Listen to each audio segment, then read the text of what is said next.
What's up, everybody? This is What is Sports. I'm your host, Tyler Dietz, and with me are Nick Grant. Happy to be here. And I'm also here with JP Cochran. How's everyone doing? Everyone's doing great.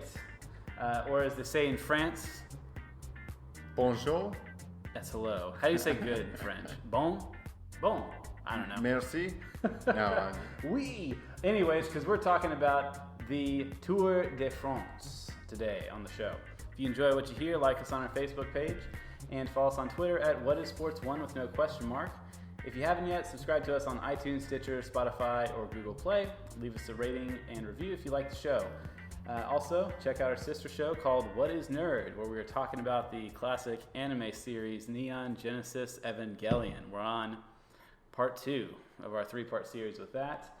And finally, if you have any questions, comments, or concerns, send us an email at wisportscast@gmail.com.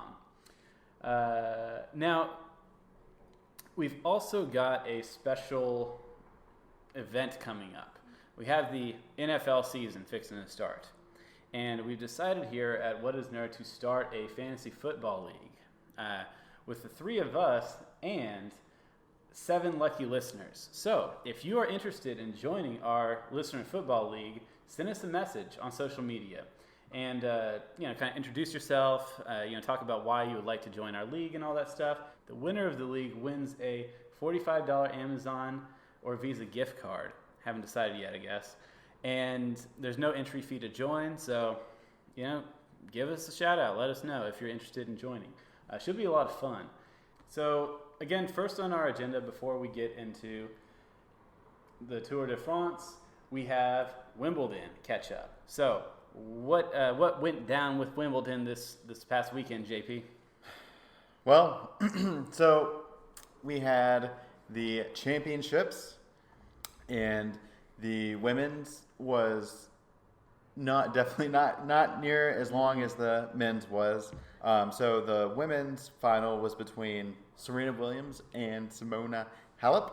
Basically, the final was 6-2, 6-2. Halep just dominated Serena. She played really well defense. Her serve was good, and she just basically outplayed Serena in every part of the game. Yeah, I was really disappointed because I was super excited for this because good tennis is, I'm just going to come out and say it, good tennis is the best sport, I think. Tennis isn't always as exciting as other sports, but whenever tennis is good, it's the best. Well, that's good because, we definitely got some good tennis with the men's finals. And that was actually I think that's the most I've ever watched a tennis match in my life in one sitting. Yeah. And it did not disappoint. Yeah, because compared to the women's finals, the women's final was over in less than an hour. And then the men's final, which was Federer versus Djokovic, right? And how long was that match? 4 hours and 55 minutes. So was that the longest men's final of all time? Wimbledon final. Wimbledon final? Okay. Yeah. That was wild, and I didn't watch the whole thing nonstop. I kind of came in late, and then I DVR'd it, so I fast forwarded through the first half. But then it kept going, kept going, and it was awesome, tons of fun to watch. Yeah. So Djokovic defeated Roger Federer 7-6, 1-6, 7-6, 4-6, 13-12. 13-12. Yes, 13-12. Woo, man, that went on forever. Yes. Okay. So this is the first time they had a tiebreak in the 5th set. They just implemented this rule this year, so there would not be a marathon match, just like that match years. It lasted for 2 days. Yeah, and there have been other matches that just go on. I feel like this one would have been that. Yeah. Oh, yeah, it definitely could have been because the way they were going, it was back and forth every set. Yeah. And then in the final set, it was like Djokovic would win one, then Federer. It was the most back and forth thing I've ever seen. It was very entertaining for someone who doesn't normally watch tennis. I was incredibly impressed with the athleticism and just the endurance and the mental toughness with it too, because they played for almost 5 hours where they would stand, run, do all this stuff, and those guys are in incredible shape. Yeah. Mm-hmm. If any of our listeners didn't get a chance to watch the men's final, it'd be awesome if you could watch the whole thing, although that would take a good portion of your day. Yeah. But, I mean, at least watch the highlights, or at least the final set. It was I'd it was say crazy. the final set is worth a watch, even though that alone is probably like over an hour. Oh, But yeah, it's still, definitely. Still amazing tennis, though. Yeah, I know. And okay, Roger Federer is my hero, my favorite athlete of even when it comes to baseball, football, and so watching these is really hard. I was really depressed actually after the match ended. Are you in the Roger Federer fan club? Yep. JP You get a monthly newsletter? Oh, yeah. I get a monthly Rolex. Oh, dang, must be nice, man. But because Roger Federer, it's so frustrating. It's so frustrating. First of all, he lost three tiebreakers. There are three tiebreakers, in the whole match, and he lost all three of them. It's getting old. You don't have to. Well, okay. So I got a theory, right? Is that tennis is first a match of skill, but then there's only a certain level of skill that you can get, right? So like Federer and Djokovic are both at a level 10 as far as skill. You can't possibly get better than them. So then it becomes an endurance match. I think since Federer is an old man, he just didn't have the endurance. You know what I'm saying? No, he's about to be 38. Or you think of these other great tennis players like for Pete Sampras, he retired when he was like 34 or something like that. Mm-hmm.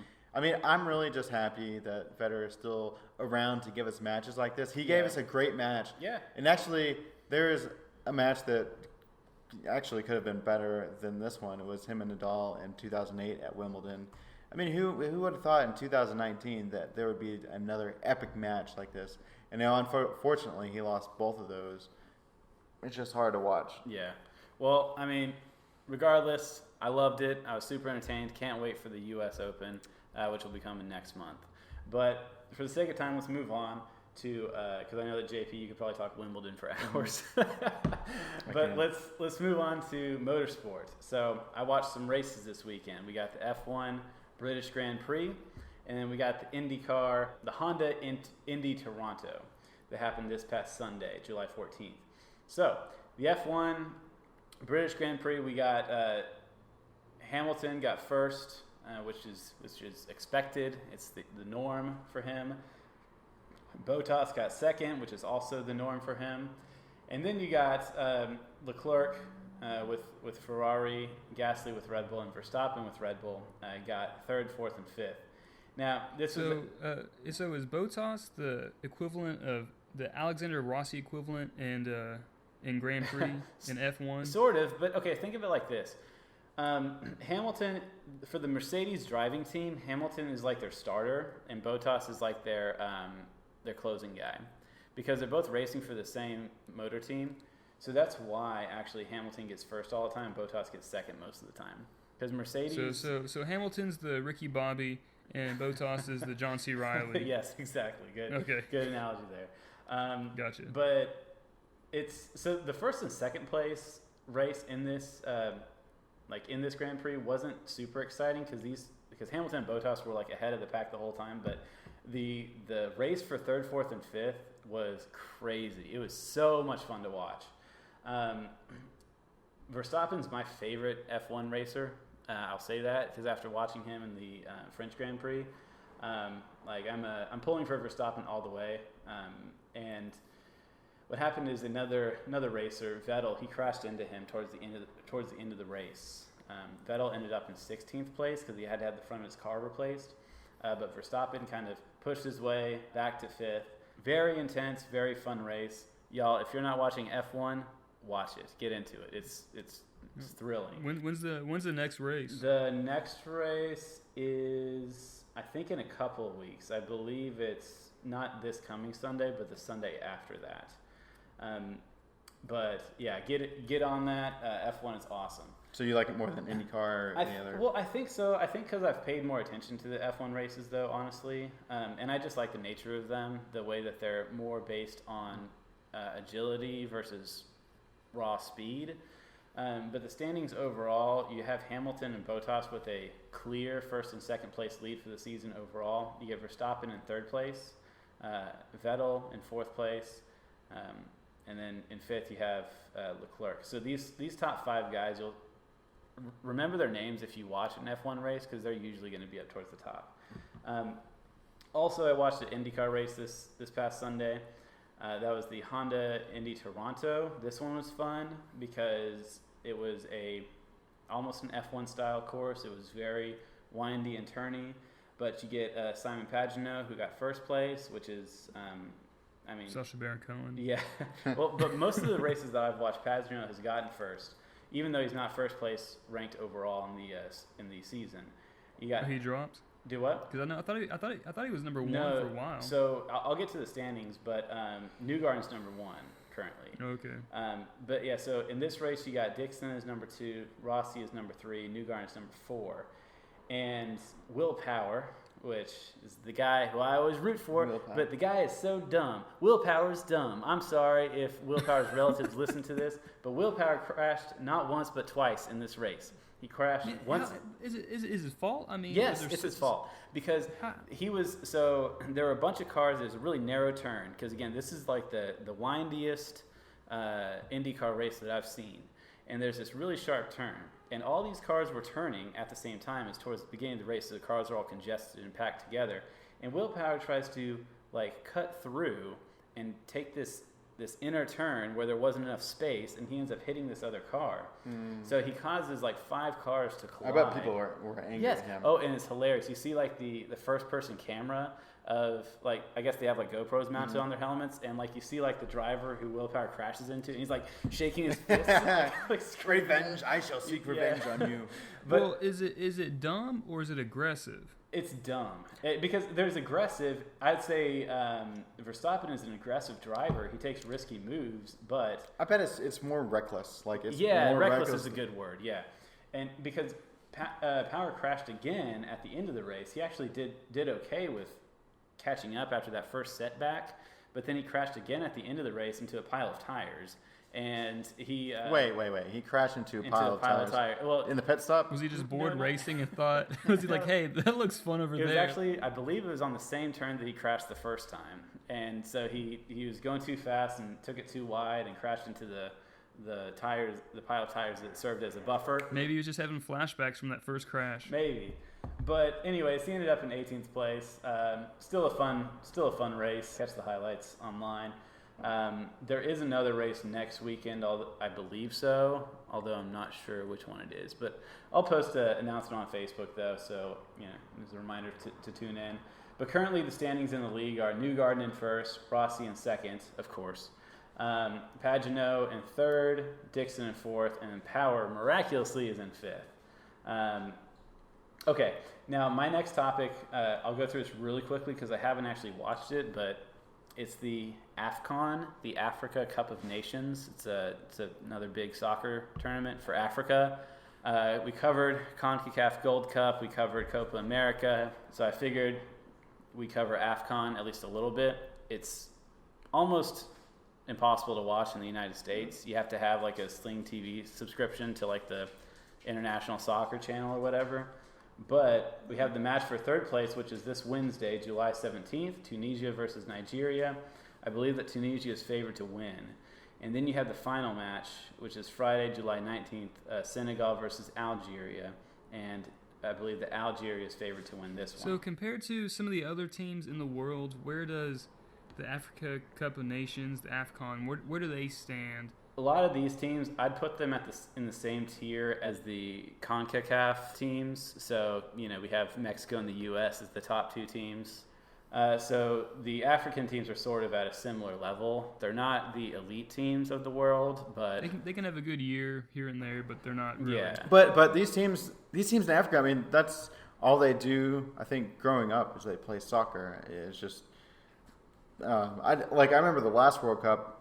The U.S. was in. They played Ghana, and Ghana whooped them. Mm-hmm. Or I don't know if they whooped them, but they beat us. But I just know that these kids in Ghana, I mean, they're just, or Africa, I mean, it just seems like that's all they do growing up. So they play soccer, and I don't know. Soccer's bigger over there than it is over here. Yeah. But now, guess another sport to segue, another sport that's big in Africa, cricket. So as y'all know, we had the Cricket World Cup that was this past Sunday. Did you guys watch it? After pledging to watch the Cricket World Cup, none of us watched it. Well, because the matches were at 4:30 in the morning. I didn't realize that when we recorded, and then I checked the times. And I thought, I'm not spending $10 to wake up at 4:30 in the morning. So yeah, well, I mean, Nick, I know you watched the highlights. I did. I watched the highlights, and honestly, I had no idea what was going on. Yeah, see, that's my problem. Well, okay, no, it's not that confusing. So England was playing New Zealand, right? So who won, Nick? New England. Or not not New England, Old England. Yeah, Tom Brady led. No, England beat New Zealand, and for the first time ever. And it was actually pretty cool because England was hosting the World Cup, so that was a big win for them. Yeah, well, and it's cool because England, because we talked about last time, the countries that play cricket, they play it because they were colonized by England. And so England imported cricket to these other countries. But England has never won. So it's like a lot of English cricket fans are like, finally, they're bringing the World Cup home. That's England's where it belongs. So good for them. Yeah. Almost brings a tear to your eyes. But so, Nick, you were flabbergasted at the highlights. Well, I mean, I wouldn't say it was flabbergasted. I was just okay. So I guess out of context, it all kind of looks the same. Basically, it's just a guy throwing the bowling ball or whatever it's called to the guy with the wicket man, and hit with the wiffle bat, and he was hitting the ball, and sometimes it would be caught by the opposing team, and everybody would be all excited, and other times it just rolled to the back of the fence. And I really had no clue what was happening. The baseball highlights are the same thing, though. It's people throwing balls and people hitting balls, right? It's different. I mean, because with this, you got like a one big, huge field, and the guy's just hitting them all over the place, and there's nobody else running or doing anything. So it's just kind of like, it felt like it was just weird. But I say this, I'm actually intrigued by cricket by watching the highlights, even though I had no idea what was going on, but I want to know. Yeah. I mean, like all sports that we cover on this show that we're not familiar with, every sport is more interesting the more you know about it, right? So, I'm also intrigued by cricket. I feel bad that I didn't watch the World Cup final, but oh well. I don't really know why I'm not intrigued by cricket. Maybe because I haven't watched the highlights like Nick has. Or don't watch the highlights, man. They do nothing. They do nothing for you. Yeah, it just. I mean, it seems like baseball just seems a lot more organized. I mean, I know this is because I'm used to baseball. Mm-hmm. And I grew up playing it, and I don't understand cricket. Oh, something that we didn't bring up last time on the cricket episode, I actually had a dream about this. I woke up and I was like I woke up in a cold sweat and realized that I didn't mention this. In cricket, they catch the ball without a glove. But yeah. But they catch it with bare hands. That's insane. I know, they're barbaric. And also, England feels like they own every sport. They feel like they own tennis. They just call tennis Wimbledon. Uh-huh. And cricket started in England and it spread, and maybe they do. Maybe all these sports started in England, and same thing for soccer. I feel like, and then golf. Yeah, you have the Open. The Open. They don't even call it the U.S. We call it the U.S. Open. That's right. We got the British Open. But they just call it the Open, just like Wimbledon. They don't call it the Wimbledon Open. They just call it Wimbledon, or I think some people call it the Open too. Very good transition, JP. JP, you got some very pent up aggression towards England. It sounds like. But yeah, the British Open is this weekend. This is the 148th edition of the Open, and it's taking place from July 18th to July 21st at the, hope I'm saying this correctly, Dunluce Links at Royal Portrush Golf Club in Northern Ireland. Oh, it's in Ireland. In Ireland, it's in Northern Ireland. Okay, the Open surely is normally in England, right? Or Scotland. Well, okay, because Britain. Okay, Britain is the island that consists of Wales, England, and Scotland. For those Yankees who don't know that. But yeah, so technically this isn't even a British Open. It's not. Okay. It's not on the island of Great Britain. So yeah. Also, little Englanders, they look down on the Scottish and the Irish But if if like a Scot or Irishman wins, they'll claim them as their own. They'll hail them and they're only British. Yeah, it's convenient. Yeah, basically. I'm glad that we don't have a large international audience. We'll be getting in trouble. We just lost all our British. Yeah. But like you said, it's in Ireland. It's actually the second time the Open has been played in Ireland, or second time the Open's been played at this course in 68 years. It's a pretty big deal because it's not normally played in Ireland, and it makes JP mad, so that's another big deal. So Nick, do you know much about a links course? What it looks like? No, not really. I know that it's kind of like sand duny, right? Yeah, I mean, I've seen some pictures, and I think it kind of hugs the coastline a little bit. That's interesting. But because I wouldn't think that if it in Ireland, right? I think of hills of green and stuff like that. Well, yeah, you got a lot of that. I mean, I've seen a few pictures, and it looks different because it is. So I would, all you people out there, I'd recommend looking at pictures and watching the Open this weekend. But yeah. Oh, that's beautiful. Yeah, JP just pulled up a picture. Looks awesome. Yeah, so in the U.S. that normally the golf courses are in wooded areas, like Augusta. So this one's on the coast. Yeah. That seems like it would make it more difficult because of the breeze, right? Yeah, I think so. Cool. I mean, what else do we have to know to watch the tournament, Nick? Well, some of the main stuff, it's the final major of the golf season, and it's actually the only major played outside the U.S., and it's also the oldest of the four big ones. Last year's winner was Francesco Molinari, one of those variations of his name. He won it last year, and the winner of the Open wins the Claret Jug Trophy. There's a big presentation, and everyone claps. The winner takes the possession for the jug for a year, before returning it to the RNA, which is the organization that runs the Open. After that, the winners receive a replica for their hard work. The field is comprised of 156 golfers, and then cut to 70 after 36 holes of golf. And one thing I thought was cool about this actual course is each hole on the golf course has a unique name. And some of my favorites that I read were Giant's Grave, which I think is awesome. Sounds like a Dark Souls level or something. Yeah, I know. I know. I was like, that is cool. And then he's got a bunch of dudes playing golf, but in not a grave at all. Just, anyways. And then Tavern. I was like, oh, that's cool. Himalayas, Featherbed, and this is probably my favorite, Calamity Corner. Ooh, Calamity that just sounds so intense. It's like, who wants to play golf at Calamity Corner? Nobody, but you want to because it sounds awesome. And then you also got Purgatory.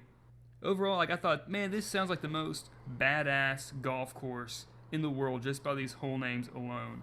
So yeah. I thought that was pretty cool.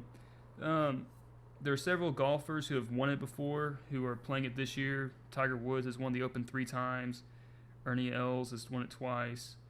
Jordan Spieth won it once, and some other guys. Phil Mickelson, a few others.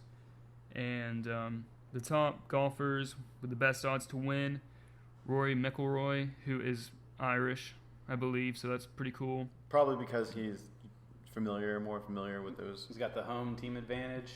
Yeah, he eats Calamity Corner for breakfast. And then you got Dustin Johnson, Brooks Koepka, Tiger Woods are kind of some of the favorites to win it as well. It's surprising that Brooks Koepka isn't ranked top because he's the top ranked golfer in the world right now. Yeah, he's one of the top ranked. He's the top ranked golfer in the world, I believe. Right I want to say he won the U.S. Open, but I could be wrong. I think he did. He did, and I think he was runner up in the championship. Should be a lot of fun. Watch it this weekend, and we'll check out that beautiful Irish golf course. Cool. I definitely plan on watching this one, especially since I neglected to watch the others, even though I, kind of promised myself that I would. It's just that golf it's a lot of television to watch. Mm-hmm. I just like watching the last day. Yeah. But I know when it comes to the Open, players seem to have a more difficult time at those courses, just at the links course. Maybe because it's always by the coast and maybe it's windy and there's a lot of tall grass around. So, all right, well, it should be exciting. Now, on to our next topic, our main topic for the day. We're talking about Le Tour de France. So, going into this, I just thought that the Tour de France was a just a big old race. I thought the same exact thing as you, Deets. I thought it's just a bunch of dudes riding bikes, and they travel a long ways, and the guy that does the best wins. Well, that's true to an extent, but there's so much more to that. And done our homework, and we kind of have it figured out for you listeners out there. But yeah, this is apparently the Tour de France is the 27th event out of 38 in the UCI World Tour, and is one of the 3 Grand Tours in European professional cycling, along with the Tour of Italy and the Tour of Spain. And this is the 106th edition of the Tour de France. It's consisted of 22 teams with a maximum of 8 riders per team. So I just wanted to interject real quick. The Tour of Italy was May to June this summer, or May 11th to June 2nd, rather. The Tour of Spain is August 24th to September 15th. So that one is coming up in the future. So if you missed the chance to get into the Tour de France, you can still watch the Tour of Spain, which is probably pretty similar. Yeah, so the Tour de Italy, or Tour of Italy, is also a... Giro d'Italia. Is also a dish at Olive Garden. It is, yes. And I was always so smug whenever I order. I'm like, oh yes, the Tour of Italy sounds wonderful this time of year, and the waiter always looks at me like, you're an idiot. And I think I'm so clever, but I'm really not. But getting back on topic, for those who don't know, the route changes every year, and it's going on right now. It started on July 6th, and it started in Brussels, and will end on July 28th, so you still have some time to watch it. Yeah, we're just past halfway through it right now. Yeah, and it concludes in Paris, and the course will cover 2,162 miles in a rough circuit of the country. Like I said, it started in Brussels, and they head south, and then they basically ride for 3 weeks, and they take a plane back north and finish in Paris. That's the distance from New York to Las Vegas. From New York City to Las Vegas. Yeah, that's crazy. That's a lot of mileage. And they do that all within 21 days of racing. And it's called stages. Every day you race is called a stage. And each stage lasts up to about 5.5 hours and covers about 143 miles per day. And while they do that, they only get 2 rest days, which I think is more than enough. I think they don't need any rest days, I think, as is.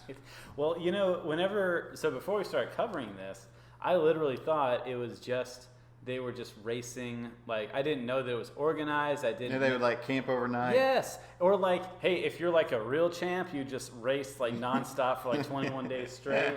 Like, I didn't know that there's any like breakdown of structure and rules. Because what's interesting is that it's not one race. It's a ton of smaller races broken up, combined to make a larger race. Yeah. Well, small is relative. I mean, they're still traveling 143 miles. That's a day. That's pretty long. But I mean, it's insane how much they cover. And one thing I was going to talk about later, but let's get into it, is how organized everything is, from shutting off the routes, and you have bystanders, parked and just hanging out, rooting on these cyclists. There's so much that goes into planning this event. That alone is amazing to me. Mm-hmm. Then you have these incredible athletes who just ride their bikes for all these miles. It's insane. Yeah. All the thought and preparation that goes behind this event. So each stage, though, there's 21 stages. They pretty much they take, several hours to do a single stage. But even a single stage is broken up into smaller bits because they have what they call sprints and climbs, right? And so even each stage is broken up into pieces where if you win a sprint, which is a certain pre-designated length of land, if you had the fastest time for that sprint, then you get awarded a certain number of points that go towards your overall score. So there's so many different factors and so many different ways to win. Yeah, and also I was reading, I didn't know that the top 3 finishers with each stage, they get bonus seconds. Or like a little head start the next day. Nick, go ahead and take us into the basic rules and how they get scored and stuff like that. Right, so there's, like you said, it's broken up into kind of 5 different competitions. There's the general classification, which is basically who can finish with the shortest time. Then you get points classification, mountains classification, best young rider, and team classification. And so the rider that completes all the stages in the shortest time, after all the time bonuses that JP was talking about a little while ago, have been accounted for over the 3 weeks, the person with the shortest time stands at the top of general classification and is considered the winner of the tour. Yeah, and the way to keep track of this, if you're watching, is the yellow jersey. So if you have the lowest time at the end of each stage, that means that you're cycling the fastest for that stage. You get to wear the yellow jersey for the next stage. So if you're watching it, the way to keep track of who's going the fastest, who's doing the best, currently, whoever's wearing the yellow jersey, right? Yeah, that's the guy. Yeah. And also, there's another jersey for the mountains classification. So it's kind of implied. I mean, mountains classification is pretty steep. They're going uphill, and is pretty brutal. And the person that finishes the mountain section, the climb, he has kind of like a polka dotted jersey. It's white with red dots all around it, and that's for mountain classification. Yeah, and that's the king of the mountain. And so for each stretch of incline, and they have the inclines are categorized from 2 to 5, I believe, by level of steepness. And so even each course is broken down where, okay, this is a climbing section, so whoever does the fastest for this section gets points towards their mountain climbing score. And so they get to wear the polka dot jersey if they're the king of the mountain. So again, that's a whole nother way that you could win. So some people would just focus on, I'm going to be king of the mountain this year. Yeah, and that's normally where you win. I feel like the whole tour is in the mountains, just because that's the most grueling, and that's when people tend to stop and not be able to continue. So whenever someone basically taps out, they call that cracking. So if you just become exhausted and you can't go any further, that's called you've cracked. Okay, so there's also the green jersey, which is awarded to the quote-unquote best sprinter. I mean, this could also be categorized, as Nick, you mentioned, there's a classification for who has the highest amount of points. So they have these sections called sprints, which are basically relatively flat sections where you get extra points for being the fastest on this stretch of land. So the fastest sprinter gets the green jersey. And again, just because you're the fastest sprinter doesn't mean that you have the fastest overall time. In fact, if you look at the race so far in 2019, that has never been the case, that the fastest sprinter also has the yellow jersey. Because I think that the yellow jersey has to do with it's almost like a tortoise in the hare type thing. Obviously they're in front most of the time, but for the sprinting sections, they keep their pace steady rather than going as fast as they can in those sections. So whoever has the green jersey is probably specifically working to earn that jersey. And then there's the last special jersey, which is the white one, that goes to the young rider with the fastest times, which they have to be under 26, right? Yeah. Those are kind of the different categories. Right, and that's why, one of the main things that when I was doing my research for the Tour de France is that there's a lot of strategy within it. Like we said before, there are teams of 8 riders in the tour, and each team member kind of has their own role, and they pretty much group together for the most part, and will say, hey, you go ahead and break away and try to take the lead, and there's a lot of strategy behind it. It's really interesting because I had always assumed that it's a race, right? If you're the fastest person, that means you're the best, but it's not true, because they're working together as a team. Like you talked about strategy, right? What are the kind of strategies that they use? Oh, definitely drafting. Yeah, drafting. You see a flock of birds in the sky. They kind of do want there's the front bird basically taking on all the headwind, and then it retreats into the back, and there's another bird that takes that place. Yeah. And so that's what the peloton does. The peloton is the name of the big group of riders that all ride together. And the reason that they form that way is because it's a bunch of people riding behind people in front of them because of because the people in front are taking up the wind resistance, like you're saying. Yeah. And so JP, you're saying it's like a cycle. Like, yeah, they're constantly cycling out, and then also, so there's that with the peloton, but then a rider might break away, and so team strategy, because teams normally have their strongest rider. It's just like the team, like they all agree who the best rider is, and that team wants to win. So their best rider might break away, and then other team members might break away with them so that they can help give that player a little mini draft. Like they're all supporting their they're supporting their guy. Yeah, and even I feel like even you're talking about the breakaways. I was watching some of the highlights today, and you'll see like the main peloton in the back, and then you'll have 4 or 5 leaders and basically their own peloton, and they'll kind of rotate amongst themselves to who's in the lead. And then when there's a crucial moment, you'll see a rider really take it up a notch to take that lead and try to pass the other guy. So the whole, it's all a strategy of where can I conserve my energy, and then where do I pick my spots to become aggressive and use some more energy and try to take the lead and get a better time. So it's pretty fun. Dietz, you created a playlist on our YouTube page for What is Sports that has the highlights of the Tour de France so far. And for all our listeners, I recommend you watch the highlights because, you don't have time to watch a 5-hour race throughout the day. That's just crazy talk. But if you watch the highlights, you get this, I feel like the same feel and the same knowledge of what's happening in a condensed time period. And you still have appreciation for all that you do and all that they do and all their strategy, and it's pretty fun. And JP, you mentioned this last week, I believe, but the announcers do a really good job of keeping it entertaining. Yeah, well, and I'll share that link on our Facebook page and on Twitter, because I think that because those NBC recaps, the extended highlights, they're like 10 to 15 minutes long.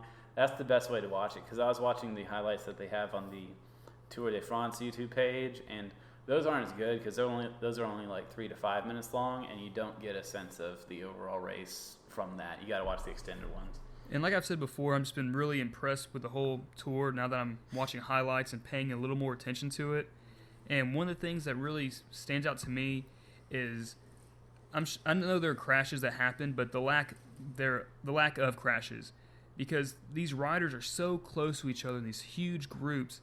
And so I feel like, and there's all these vehicles. There's motorcycles and cars for the team cars and safety reasons. Like, how do people not just run into each other? Like, that's what I don't understand. It's. I feel like the Tour de France is a perfect example of organized chaos, because you have all these riders, all these vehicles, all these people cheering, and the roads aren't that big, and so they're just bottlenecked going down these roads and uphill, and it's impressive to watch just for their synchronization, I guess. I think that the bird analogy is really good that JP brought up, because all of them are professionals, so all of them know exactly what to do, and it's just kind of a weird, natural, flowing thing. Yeah, and also they'll change their formation based on the wind, because they do a crosswind, they'll do like a different type of formation. Yeah, because you'll get because they'll have like a diagonal line of the front racers blocking the rest of the peloton, and it's just crazy that they can know how to do that, because I don't think that they're communicating with radios or something like that. Well, I'm sure they've done this several times in training, so they kind of get a feel for it. And it's kind of fun watching the highlights because, they're all talking to each other through the entire thing. And I feel like this has to be the most friendly competition out there for the most part, because you're all grouped together and you're like, hey, man, how's it going? I feel like I'd be just talking to everybody out there in the race. Yeah, but every once in a while, it is, like you said, organized chaos. But every once in a while, probably every Tour de France, there's always some big crash, where maybe at the beginning or within the peloton, there's always someone who falls, and then there's 5 or 10 people who just fall because it's just like you're in a group of people and someone falls in front of you, you know, there are going to be a bunch of people who. Yeah, domino effect. Yeah. Well, okay, there's one rider. So I was looking at, did y'all look up the U.S. riders and how they're doing? I didn't. I saw there was only like 5. Yeah, there's not a lot. Oh, well, actually, I only have 4 on my list. But so one of them, TJ Van Garderen, he had a nasty crash in stage 7. He actually ran into a sign or like a divider thing on the street, and he was like covered in blood and he looked all banged up. But he ended up finishing the stage, but he had to drop out of the race, the rest of the Tour de France, because he had a broken hand. So he didn't continue on to stage 8. On that topic, though, the other U.S. racers, we don't have any that are towards the top. In 83rd place, we have Joseph Roscoff. 91st place, we have Benjamin King, and 169th place, we have Chad Haga. But again, it's not about the individual performance. It is a team effort. So each of these U.S. racers are part of a bigger team. It seems like each of these people on the U.S. or from the U.S. are supporting players in their team. So each team has their own star performer who's supposed to be, you know, towards the top of the leaderboard, basically. So in addition to the standings of the U.S. players, right now the top teams right now, in first place we got a movie star team. Is that the name of the team, or? Yeah, that's the name of the team, movie star team. All right. So next to each racer, they'll have the name of their team, and I believe that most teams are from like bicycle companies. So movie star would be the name of a bicycle company. You got Trek Segafredo is second place, and then Bora Hansgrohe is third place. So obviously a lot of these teams are European companies. But as far as the current standings, the overall best time, aka the current yellow jersey wearer, is Julian Alaphilippe, and he's been the leader for 6 stages. That's 6 out of 10 so far. By the way, if you're listening to this, this is recorded on Tuesday, July 16th, and so we've only gone through stage 10 in the Tour de France so far. But right now, Julian Alaphilippe is first place. He's wearing the yellow jersey.